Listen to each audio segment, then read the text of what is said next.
running the game. So what happens is you can attend the seminar, and what I'm going to do is also show the tips and tricks, the things that you can do to adjust the rules to make it more fun. If you want to change the situations, you want to change the kind of learning.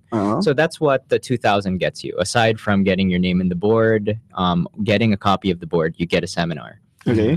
We also have a limited tier right now called the 2,750 tier, which we call the Upstarter Santa. Okay, what is that? Upstarter Santa, what that does is it gets you 2 boards.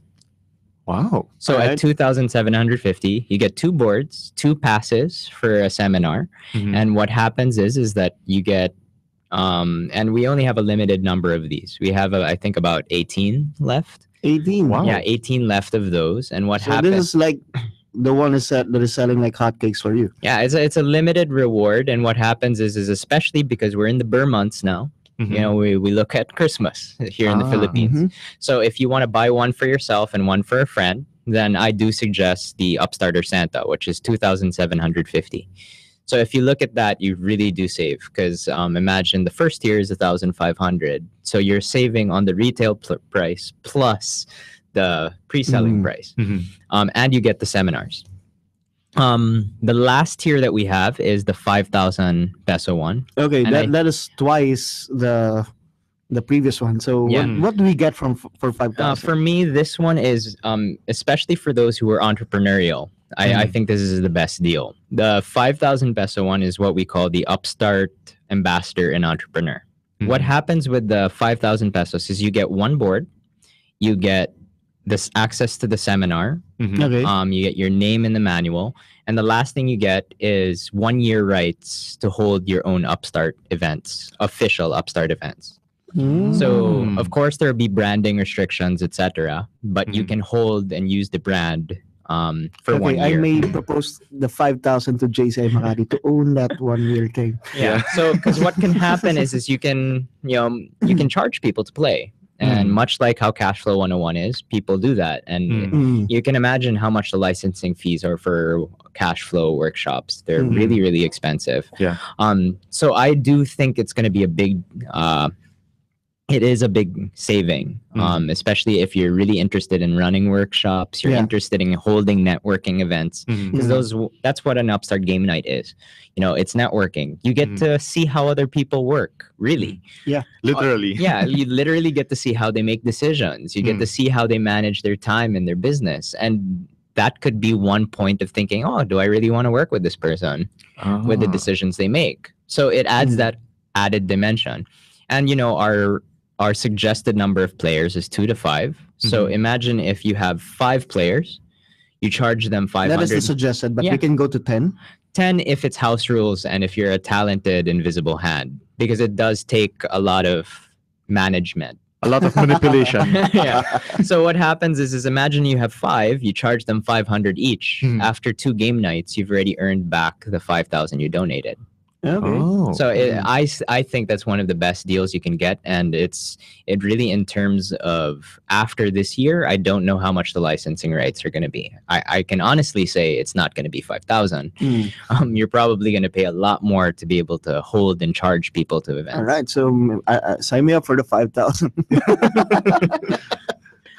Actually, I want to be more than a Santa. Yeah, actually, at first I was sold at the idea of being a Santa, but after hearing the 5,000, the tier, I think that's the best. Yeah, and we can get more boards along the way. Yeah, actually, income generating activity. We can get 10 boards in the future. Okay, so you talked about the game. We can play with 2 to 5 players, and what you said suggested 2 to 5 players. How is the number of players affecting the game? It's more on how the time. So if you play with more players, it takes more time. Because it takes you. Imagine you spend each turn deciding how are you going to spend your hours. That can really affect it. If there are 5 people, it might take a really long time, especially if other people are really analysis paralysis, trying trying to perfect their schedule. They're also making on the side their fishbone analysis, their SWOT analysis. And I've seen people like really do full on accounting. Like they have a balance sheet, and that's how they record all of their transactions. So is in the game, is there already a sample balance sheet? No, you don't necessarily have to do that. It's actually a part of the things. Like if you want to do that yourself, that's fine. We'll give you scratch paper. But if not, that's completely fine. I've seen people play just tracking their cash flow, and it's as simple as that. But looking at it, it's we suggest 5. But like I mentioned, if you have someone who can really run a game, like a really talented invisible hand who is experienced, you can have up to 10 people, and those are house rules. And what we did is we changed the dynamic. What happens is, let's say you and Diego want to partner up for a business, then you own one business together as a partnership. And what happens is you still have the same amount of hours. So what happens is you have your own turns, but you have to decide how you're going to run the business. And that changes the dynamic. So the what I understand about the game is that the flexibility of the scenarios, like if all but the 3 of us will own, like, let's say a conglomerate. No, we own a shoe brand. The Dika shoe brand, the Ernest shoe brand, and the Jego shoe brand, and let's compete. Who's the best? You can do that, right? You can do that. You can direct competition. Like the same way Dungeons and Dragons, if you have a talented dungeon master who could create a crazy narrative, I could say the same thing happens with Upstart. Like I do see that as a possibility. Not everyone's gonna play it that way, but there will be people who are game designers who really think in patterns, and they might be able to put their own conditions. So take, for example, one of the things I'll be teaching at the seminar are the different conditions you can put, like simulating an economic downturn or a recession where the cash flow is a little bit tighter. How do you manage the business then? Or what if bank loans are much higher? So those are different conditions you can actually put in the beginning of the game. And that really depends on what type of house rules you want to play with. So that's interesting. So you can put in like direct competition. That's what I said a while ago. The personal life scenarios. And you can add cards. Like we do encourage, like, because we have a set of cards, but if you come up with your own, what's stopping you to put it into the deck? If you're like a really, again, a talented invisible hand. So you have an expansion pack that has blank cards for your people to fill. Like we can even just give people a sample of how it looks like. And we really do encourage people to create it. And that's why we started with crowdfunding. You know, quite honestly, our target is 300,000 pesos. It's not that much if you're talking about a business or even a first mass production run. But the reason why we went to crowdfunding is if you ask people, well, what is crowdfunding? It really is about community. And that's where we wanted to start. The game is about community. It's about building and working with people. So if you really think about it, building the community is important for us with Upstart. We could have went straight to the stores, but the problem with that is I would have no idea who bought it. That's right. But now with the crowdfunding, I know the name of each and every backer. You know, I know the name of everyone who backed the game. Why did they back it? What are their intentions? And now I can work back and forth with them, develop the next expansion pack, depend on their feedback, maybe even come out with a new product completely. So that's why we went crowdfunding. You know, the money is actually just one part of it. And if you look at our campaign, whether or not we hit our goal, we're producing it. So it's actually, you're guaranteed. If you pay the 5,000, you're gonna get it. There's no backing out on our end. We're gonna make sure that we deliver. Okay, so let's say when does the crowdfunding end? On what date? It ends in the next 12 days, so around like September 19. September 19. Okay, September 19 and September 19 and. When are you going to deliver the game? And before you answer that, we're just going to take a short break. Our last break before we take a long break. So we'll be back here on Jci Radio Philippines. Jci Radio Philippines will return after these messages.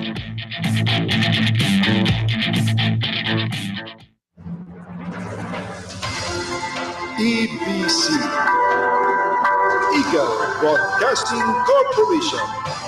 Ito ang Radyo Agila.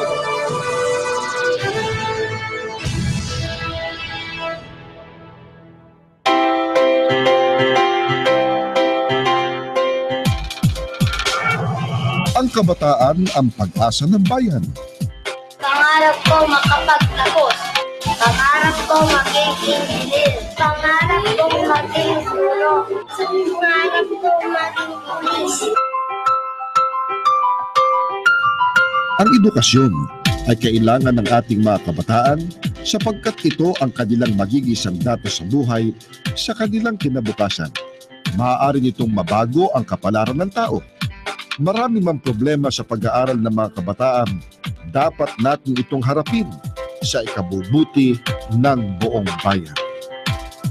Ang mensaheng ito ay hatid sa inyo ng Radyo Agila.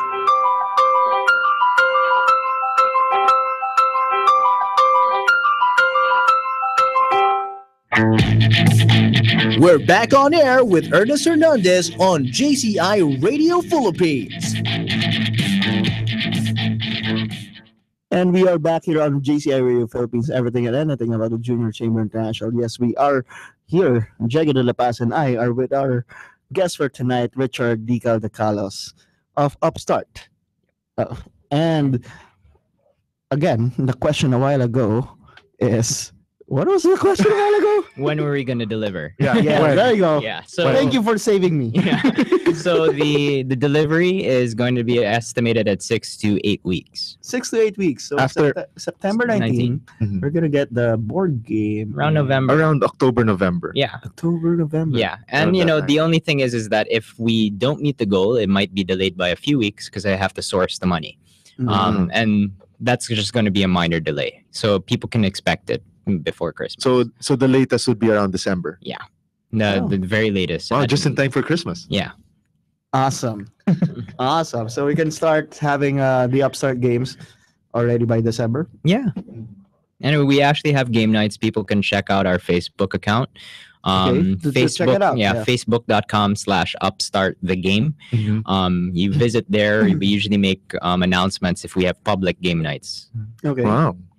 Okay. My question is, who did you test this game to? What are the demographics? So, like, again, year and a half of testing, hundreds of hours of gameplay, I'd have to say, and a very diverse group. One of the major things is we wanted to see the flexibility again. Okay. So we've tested with high school students as young as high school. Okay. High school. That's interesting. Yeah. Uh-huh. And that's a part of our intention. Like, it is an educational tool. So if Mhm. you could teach high school students as early as then Mhm. how to set up a business, wouldn't you have a more capable entrepreneur by the And they time they would graduate choose the right college? college course for them. Yeah, Mm. yeah. Like they could figure out what is the most appropriate. So we've tested it with high school students. The All right. very funny thing is because it's a game, Mhm. it's very intuitive. They don't Mm. overthink it the same way adults would.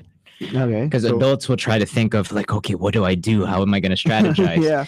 A high school kid will just look at what are the benefits Mhm. of Mhm. taking this action, and I will take that action Mm. because I will get the points necessary to win the game. Yes. Yeah. So with that mentality, they like learn automatically what are the good habits of setting up a business. Mhm. So we've tested with high school students, And we- they're like a sponge. They Yeah. absorb yeah, it better. exactly.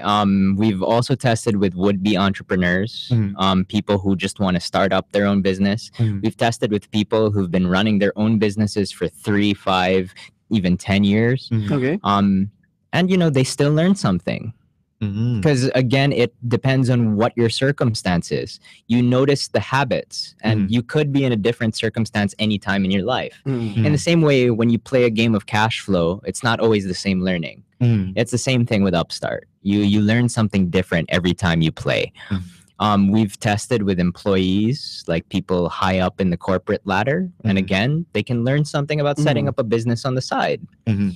And you know, we didn't just test this with Filipinos. We've tested it with international markets. We've had a player from South Africa try it. We've had a Okay. person from Zambia. We had a person from Dubai test the game. Mhm. And it works no matter Okay, so what this country is they are. not just I was thinking that because we are in the Philippines, is that you cater it to the Philippine market, to the Philippine scenarios. But given with the custom, uh, the accessibility to custom the game to the different scenarios, it could be different in other countries. Yeah, and with the cards, the initial cards that we created, it's very it's actually very non-geography dependent. Okay. So that's why we had a mixed table of people from different countries, and they can still learn. Even if the currencies are different in your country, because the game has a standard currency of its own, it has its own economy, then you learn regardless of where you're from. And that was really our intention. We didn't just want to create a product for Filipinos, we want to create a product for the world.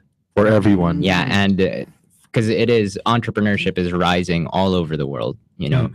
Just like JCI is all over the world. Yeah. So it really is catering to those international markets. And I actually think the international market is the one that we're really aiming for. But because we're Filipino, it was very important for us to say, hey, yeah, let's launch it in the Philippines. Filipino first, you know. Okay. So again, we since this is the downstretch of our program, give us all the information that we need to know. How do we contact you? What websites? Do you have any events coming? Yeah, so you can stay tuned to our Facebook account. The Facebook account will have the various announcements, and our countdown will be there until the last day. We're probably going to have a final kickoff party just to make sure that it's done. And the gaming nights are also opportunities. If you don't have, let's say, a PayPal account or a credit card, you can give it to us physically, or we can even accept BPI deposits. That's Spark actually does that also. So, like I mentioned, aside from the Facebook, you can go to the campaign page directly, which is thesparkproject.com. Then you just have to click Upstart. We're on their front page. Then it will link you there where you can make your donations, your backing, or you can buy the board. So those are the major channels. If you want to find out more about the company behind Upstart, Spin, or the Social Play and Innovation Network, the company that I'm also a founder of and a partner there, you can visit spintheworld.org. Spintheworld.org. Yeah, and we have a portfolio of the different projects that we have aside from Upstart.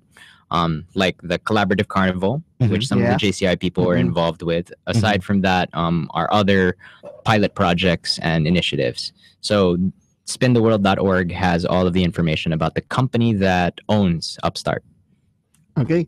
So with all those things that you have another collaborative carnival coming up soon, right? Yeah, we're looking sometime mid next year, maybe March, April. April. Yeah, Okay. we're looking at that. We're already in discussions to figure out how we're going to do by that it. time, we're gonna have a big game night. Yeah.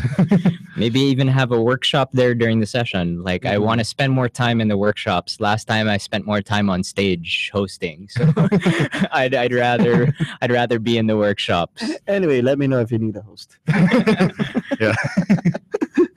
And anyway, this is a great thing because for those who are into games, quiz nights. Yeah.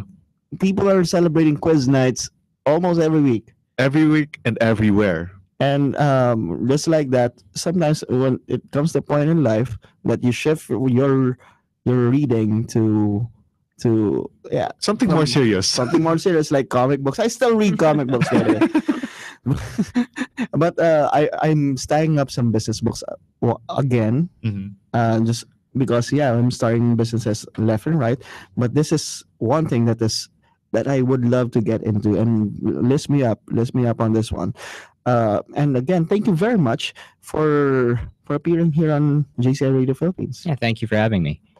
All right. So again, an hour has passed for us in our discussion of everything and anything about the Junior Chamber International.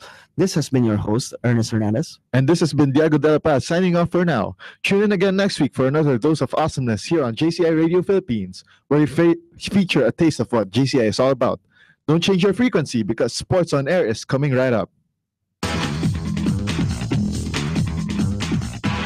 Join us again next week for another dose of awesomeness here at JCI Radio Philippines on DZEC 106.2 kilohertz.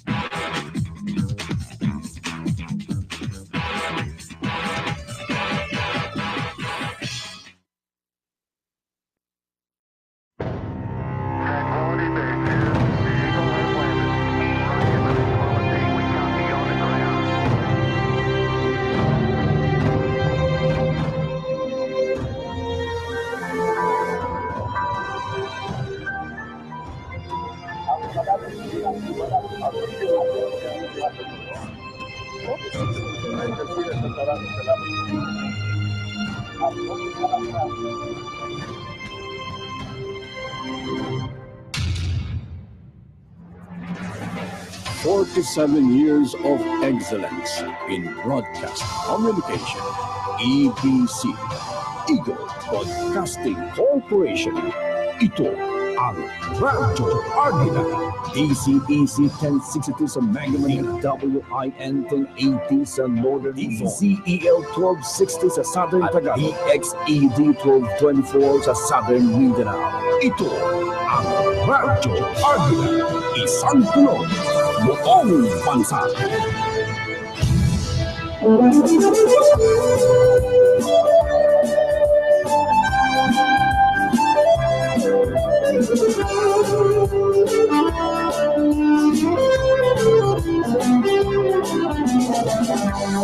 Ikaw ang tawag ng tinig ng bagong umaga.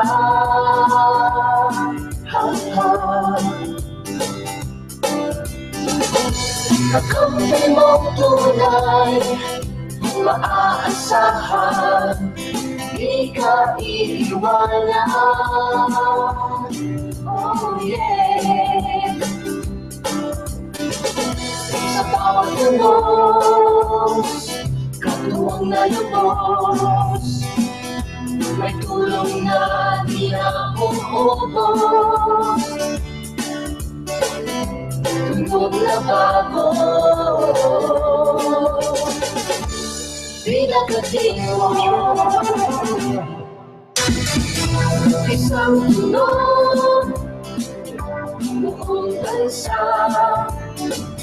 Sa bagong hilig ng kakaisa,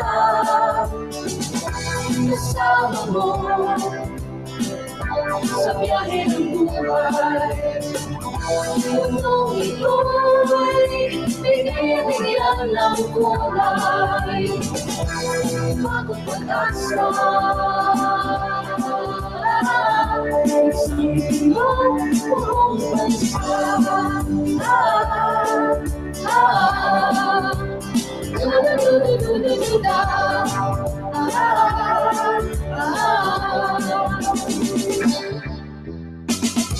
Ano man sitwasyon, saan ang lokasyon, meron kang kakampi, mabilis na balita, tamang impormasyon.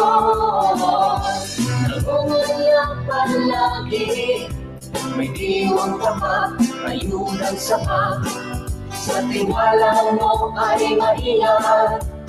Dito na tayo, halika na dito, isang tunog, buong bansa.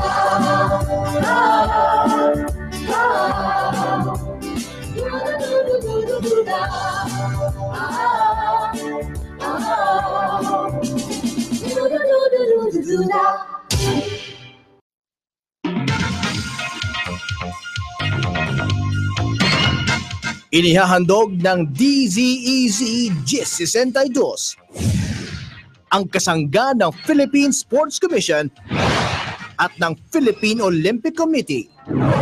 Sports on Air. Sports on Air. Balitang pangpalakasan para sa bayan. Magandang gabi sports fans, magandang gabi din partner. Ngayon ay Setyembre 6, 2015, isang oras ng balitaan at talakayan sa larangan ng pampalakasan. Ako si Ernest Hernandez. Magandang gabi din Ernest, isa na namang linggo na punong-puno ng aksyon, hindi lang sa Pilipinas pati na rin sa ibang bansa. Ako naman si Diego de la Paz. Ang sports ay parang gulong ng buhay, minsan ikay nasa taas at minsan nasa baba. Sino nga bang ating mga atleta bago nila natamo ang tagumpay? Ating alamin kung sino ba talaga ang iyong hinahangaang personalidad sa larangan ng sports. Kumanda na kayo sa isang oras ng sports balita at talakayan. Huwag kayong BBTO dahil ito na ang pinakamaksyong KBP Golden Dove Awards nominated na sports program sa radyo. Sports on Air, balitang pambalakasan Para sa bayan. Ang Sports on Air ay mapapakinggan sa sumusunod na istasyon nationwide sa DZEC 106.2 kHz sa Mega Manila, DZEL 1260 kHz sa Southern Luzon, DWIN 1080 kHz sa Northern Luzon, DYFX 1332 kHz sa Central Visayas, at DXED 1224 kHz sa Southern Mindanao. mapapakinggan rin ng aming palatuntunan via online live streaming sa www.radioagila.am.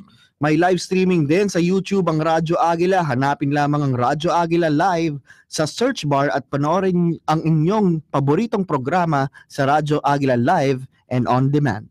Ang Sports on Air at ang Radyo Agila ay mga kasapi ng KBP, kapisanan ng mga broadcaster ng Pilipinas. Para sa ating mga taga-subaybay na gumagamit ng Facebook, i-like lang ang Sports on Air sa Facebook gamit ang Sports on Air 1062. Pwede rin kaming subaybayan sa aming Twitter account sa @SportsOnAirPH. At ang ating mga guest tonight, sino pa ang mga guest tonight, Jago? So tonight, we're going to have a exclusive one-on-one interview with Kenneth Farid. Kenneth Farid, a very short interview with Kenneth Farid na dumating dito sa Pilipinas during the NBA 3X. Philippines. No? Yung 6th edition ng NBA na 3-on-3 tournament. Alright. And of course, ang ating main guest for tonight, Arno, the Game Lepon. Wow. One championship fighter na actually punta siya dito dahil sa isang Brazilian Jiu-Jitsu tournament and nagbigay siya ng isang seminar tungkol sa MMA sa Catalan Fighting System Gym sa Makati. Alright. So we have how many minutes with him? We had a good 25 minutes. So 25 minutes with Arnold, the Game Lepont. Wow. So it's a very insightful episode. We got to talk about how his experiences were as a fighter, moving from France all the way to Southeast Asia. Not too many people do that. Oo, grabe, no? Grabe. And parang downgrade ng buhay talaga. Hindi downgrade, pero sabi niya, parang when he started out as a fighter, parang na-dream niya ang Asian life. Yun, parang mas gusto niya yung the simple life. The simple life, the slow down life. Mas happy siya ngayon, actually. Yun ang nasabi niya sa akin. Pero we'll have more of that later. Okay, but anyway, just recently, nagkaroon tayo ng NBA 3X dito sa Philippines. Yes, and actually, itong event na to, parang, well, it's a barrage of stars. For basketball fans, it's a dream come true. In every NBA 3X na dumarating dito sa Philippines, no, it's been always a ride, no? Because for the past years, I think, for 2 years ago, it was James Harden and Eric Gordon who were here. Oh, those are stars in their respective teams. So mga bigating mga names ang mga dumarating dito. And I can still remember the Pacemates. The Pacemates. Oh. Yes, they were here and we made some friends with some of them. Yeah. And also last year was DeMar DeRozan and Wesley Johnson. And of course the Raptors dance back. Yeah. And this year we had Danny Green of the San Antonio Spurs, Kenneth Farid of the Denver Nuggets, and the Golden State Warriors dancers. That's right. And of course, some members of the Golden State Warriors dancers are actually Filipina. Yun ang interesting part. Even though they admitted na some of them haven't been here for quite a while, but still they felt at home. Yes. Dahil parang naramdaman nila yung parang home cooking. Correct. But anyway, we have an interview with Kenneth Farid. Very short, succinct interview, pero malaman Malaman siya dahil, for example, he actually, apparently I learned na he actually won a 3-on-3 tournament na dalawa na silang players. Ah, talaga? Oh, tapos 2-on-3 na? Oh, naging 2-on-3 na. He took over and then they won BMX bikes and trophies. Wow. Sarap ng feeling, no? And that was back in high school. At masarap na magka-BMX bike noon. Oo, lalo na kung bata ka. Yeah, it's always a dream of having a BMX bike now para sa isang bata. Anyway, let's play it, no? Yung interview natin with Kenneth Farid. What's it like to be traveling around the world playing the game of basketball? A dream come true.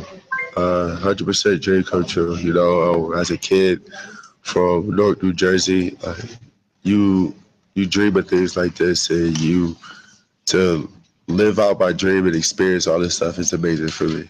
Okay, you're here for the NBA 3x activity. How is it important to play 3-on-3 basketball for you to develop your big game? Uh, Doing through basketball is important because it kind of minimizes and make the game not as big scale as 5-on-5. It kind of helps you to figure out certain aspects of your game. You know, what am I good at? What do I need to work on? I played 3-on-3 a lot in the park with my friends, and I played in a tournament and won a 3-on-3 tournament. So for me, I understand what these kids are doing right now and what they're trying to prove. Okay, just one with your nickname, the Manimal. Okay, who called you first with that name? A guy named Maktar. Okay. Maktar guy. He's from Nigeria. Played in the United States at for the Tar Heels at UNC, and he played in the NBA. Now he's not right now my agent, so he's one half of my agent. You find it? At first I didn't like it. Okay. I'm not gonna lie. I was like, wait, just not comfortable with that. But then it just kind of it grew on me, like right then and there. As soon as I did, as quickly as I did like it, as quickly as I liked it. Okay. It's just, hey, like half man, half animal. I'm considered a beast. Is all the other stuff. Oh, he's an animal. So it just minimized it to, you're still a human being. Yeah. But you're also an animal too. So it made me think, hey, maybe in regular life I'm just human. On the court, I transform. And that is our interview with Ken Farid. A very, very short interview, no? Pero malaman, eh? Malaman talaga. Inano niya yung history ng nickname yung The Manimal. Well, actually, on the court, he's really a ferocious player. That's one thing. That's one thing I really admire about Kenneth Farid, which earned him a spot in USA Basketball. His intense style of play, actually kakaiba talaga eh. Parang na siya yung sinasabi ng mga blue collar workers. Yeah. And I suppose you could relate to that. Dahil Pistons fan ka, you could see shades of Ben Wallace in him. A little. No. Diba? But more tenacity on Ben Wallace, no. Ang maganda rito kay Kenneth Farid, I had another interview with him. He had a good advice for Gilas. No, it's more of a moral boost. Morale boost. Yeah. So what he said is that, you know what, height really doesn't matter, and I proved that. That sentence alone. That tells you a lot. That tells you alone that he has proved so many times that his height. Now, if you notice, Danny Green and him are almost at the same height. You know, so yeah, and he gave the fans a really great welcome. Even did a between the legs dunk in front of the crowd. Diba? Parang okay. He really gave the fans a show at the Mall of Asia. Yes. So that is kudos to the organizers of NBA 3X. No, talagang every year I always wait for NBA 3X to come. They bring some of the best players during the summer, during the US summer. Yes. I'm excited who are they gonna bring in again next year. Diba? So I think sana tatlo na yung dali nila para pwede makipag 3-on-3. Oo nga, actually yun ang yun ang pinagtatakaan ko, bakit dalawang players lang. Malay mo next year 3-on-3 na siya. Diba? Parang isang buong team na sila, maybe they could play a little bit of celebrity hoops kasi di ba may celebrity division naman ng NBA 3X, diba? Okay, with Danny Green naman, no? He talked to us now. He's really excited about this upcoming season. What about aside from LaMarcus Aldridge? What else is he excited about? Well, I asked him now, would you think that LaMarcus Aldridge and David West would take some time to adjust to this new system. And he said when he was new with the San Antonio Spurs, he didn't have a hard time adjusting to Greg Popovich's system. They made it easy for him to understand. So with the high basketball IQ of LaMarcus Aldridge, I think they can contend instantly. Yun yung parang sinasabi niya doon. No? Again, yeah, Manila has been treating these guys really well. So well. So, yeah, hopefully next year, 3X will become another huge hit. No? Yeah. And speaking of let's talk na rin tayo ng basketball. Both our national teams are doing well lately. So Gilas is doing well in Jones Cup, and Perlas Pilipinas is a surprise in China. So let's just put it out there na hats off to our national team. Hats off to our national team. But anyway, once we come back here on Sports on Air, we're gonna talk about the game Lapon. Muling magbabalik ang Sports on Air.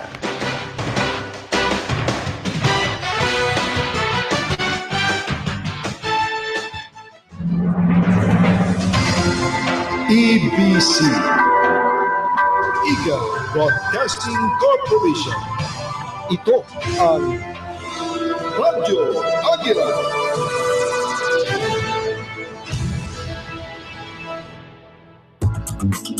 Pinalawak, pinadali, pinatipid ng social media ang paraan ng komunikasyon at pagbabahagi ng impormasyon. Isang mabuting bagay ito para sa ating mga gumagamit.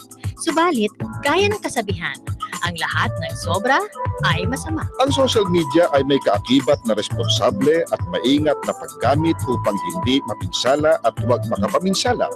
Tandaan ang ilang paalaala sa paggamit ng social networking site. Huwag magbibigay ng private information tungkol sa inyong social media account. Ugaliin ang magpalit ng password para mapanatiling pribado ang inyong social media account. Huwag magbigay basta-basta ng inyong social media account sa ibang tao. Huwag gamitin ang inyong account para manira o manakit ng kapwa sa mga social networking site. Pag-isipan ng mabuti ang mga bagay na inyong sasabihin bago i-post sa inyong account. Maging matalino sa paggamit ng social network.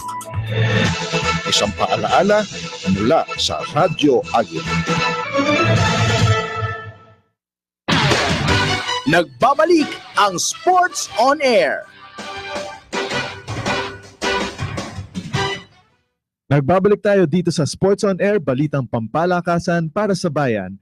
And now, without further ado, ang first part ng aming interview with Arno, the Game Lapon.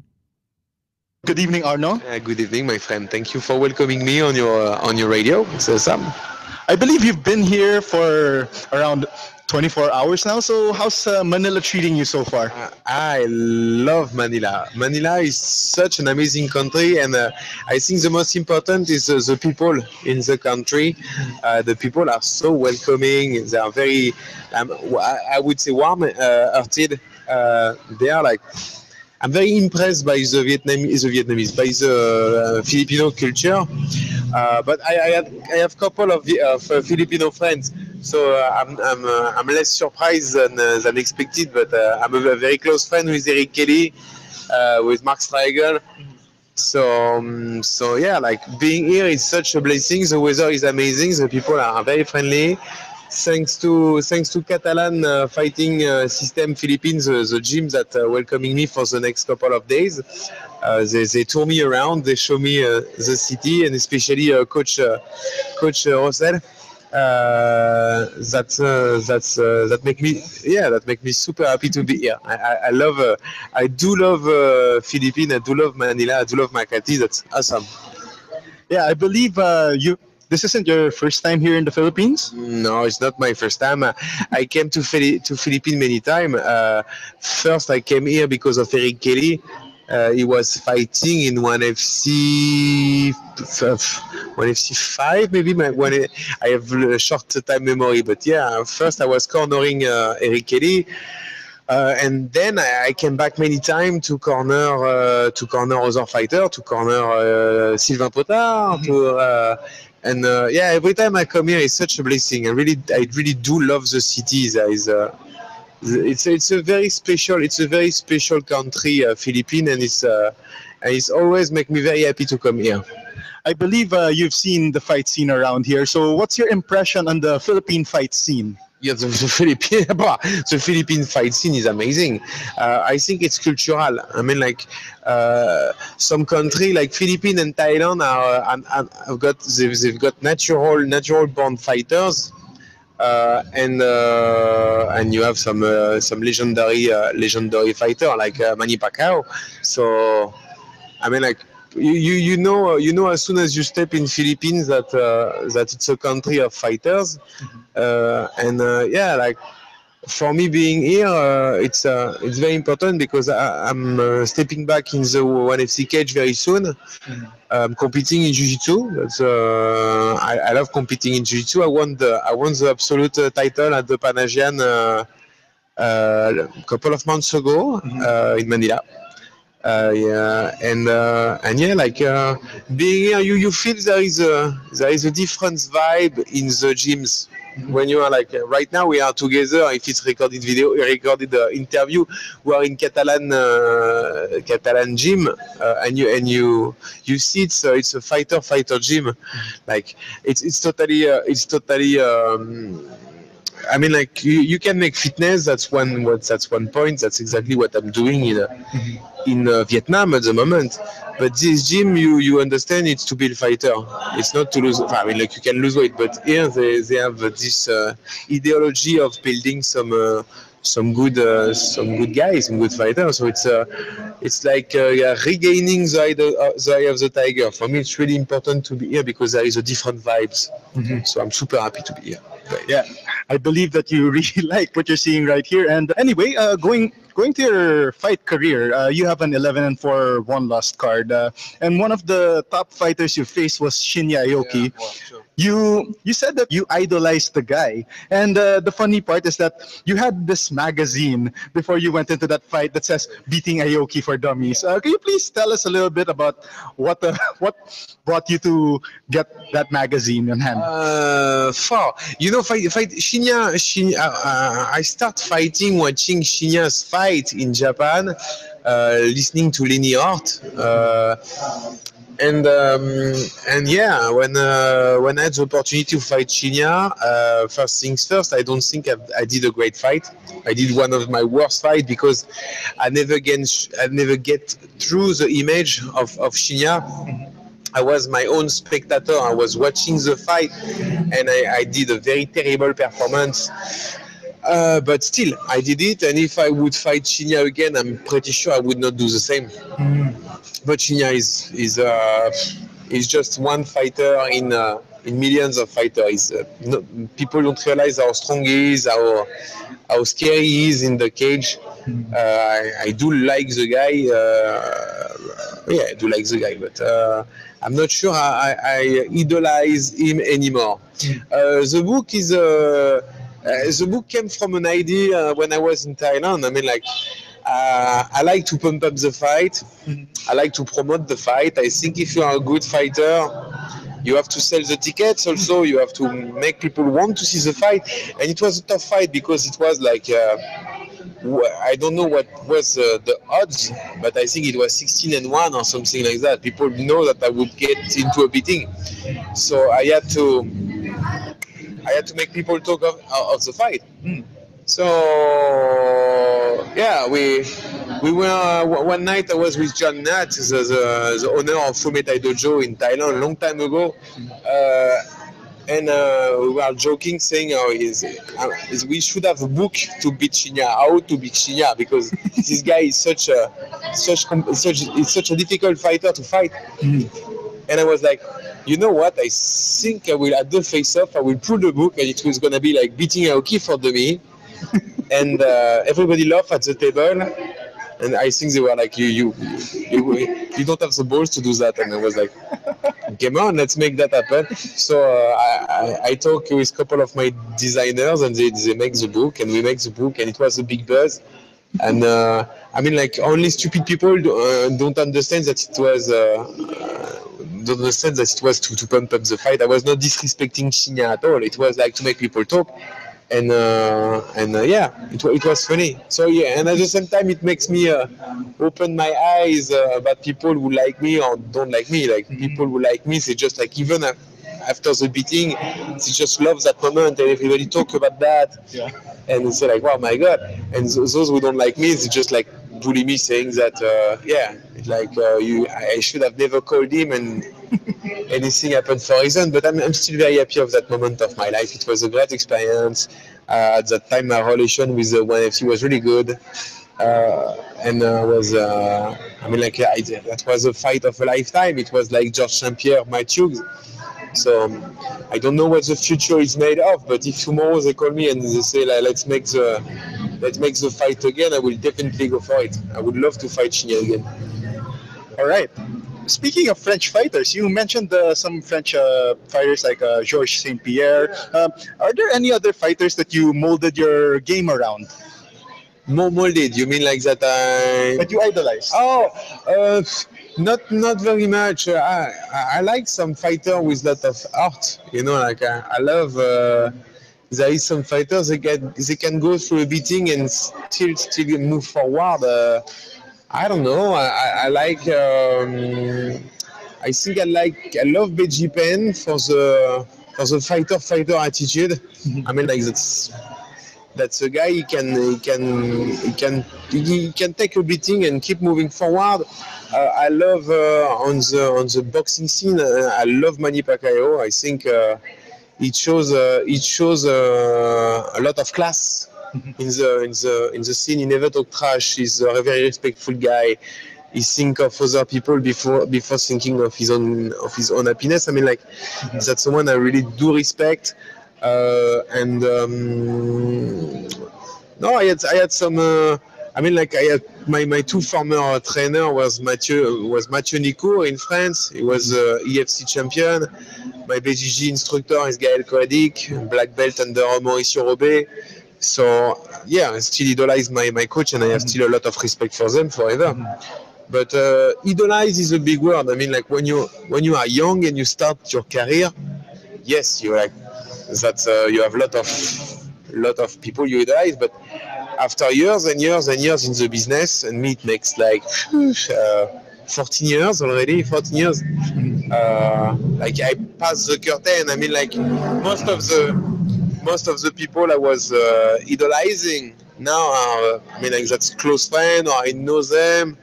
I've been a long time fan of Chris Leben before, and when they send me a video message just before a fight, and you realize that everybody is human at the end. I mean, like if you come at Catalan Gym tomorrow, or if you see me at the national championship this weekend, like I'm always willing to have a talk with my fan, take pictures, sign autograph. I only have one T-shirt, so stop asking me my T-shirt. But I'm always here for a good talk, and I mean, like the mock and the brash and brazen attitude is to sell the fight. But I'm a very quiet guy in my everyday life. I love good food. I love good wine. I love spending time with my son. And I'm a normal guy at the end.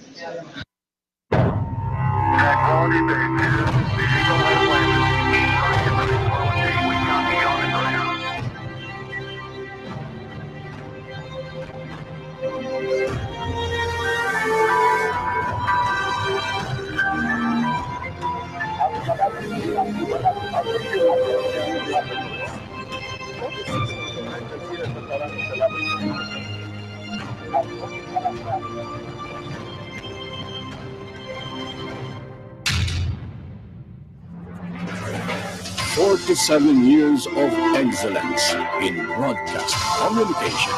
EBC, Eagle Broadcasting Corporation. Ito ang Radyo Arbida. DZEC 1062 sa Mega Manila, WIN 1080 sa Northern DZEL 1260 sa Southern Tagalog, DXED 1224 sa Southern Mindanao. Ito ang Radyo Arbida. Isang tunog, buong bansa.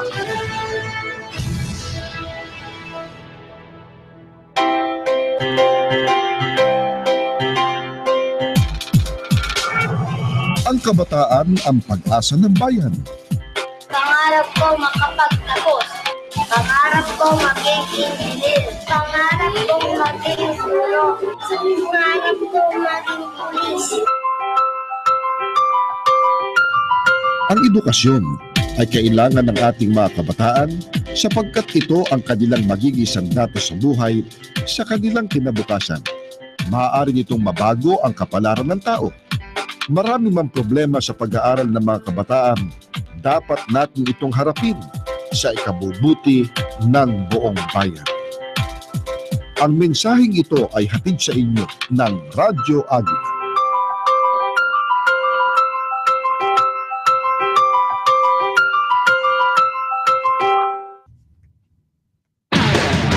Nagbabalik ang Sports on Air. Nagbabalik tayo dito sa Sports on Air, balitang pampalakasan para sa bayan. And ngayon, ang second part ng aming interview with Arno, the Game Lepon. Let's do a little bit of backtracking. Let's go back to how you got yourself into martial arts, because not too many people can take the beating. Not too many people have a high tolerance or threshold for pain. So what interested you in taking up martial arts? That's a very good question. I think I will not say I'm born in it, because that would not be true. But I was a very turbulent kid. I was a very tough kid. You know, like when I was young, I was hyperactive, and so my dad took the decision to put me into martial art when I was a kid, when I was like 4 years old, and so I was like 4 or 5 years old. I was like really young. Like when I see my son now, he's 4. I would never put him in martial art now. But it was a good decision, because it gives me a lot of principle, a lot of I learned respect. So years and years of karate, Shotokan karate, a little bit of Muay Thai, a little bit of Jiu-Jitsu, a little bit of wrestling, and then I moved to Paris. The capital of France, and I took a job. I was working in a bank. I was an accountant, like high-level accountant. I was making a lot of money, but was I really happy? I don't think so. So I was at night. I was training, and during the day I was at the bank, and I was coming at the bank with panda eyes, and I was all bruised up. Wow. And one day, my boss told me that I had to take a decision. I had to it's not possible to keep going on the two sides and being accountant and working at night time being a cage fighter or training as a cage fighter. And after discussing with my family, I said no more. Let's move on. Let's do something that makes me happy. And so, I quit, and I start training as a professional a lot.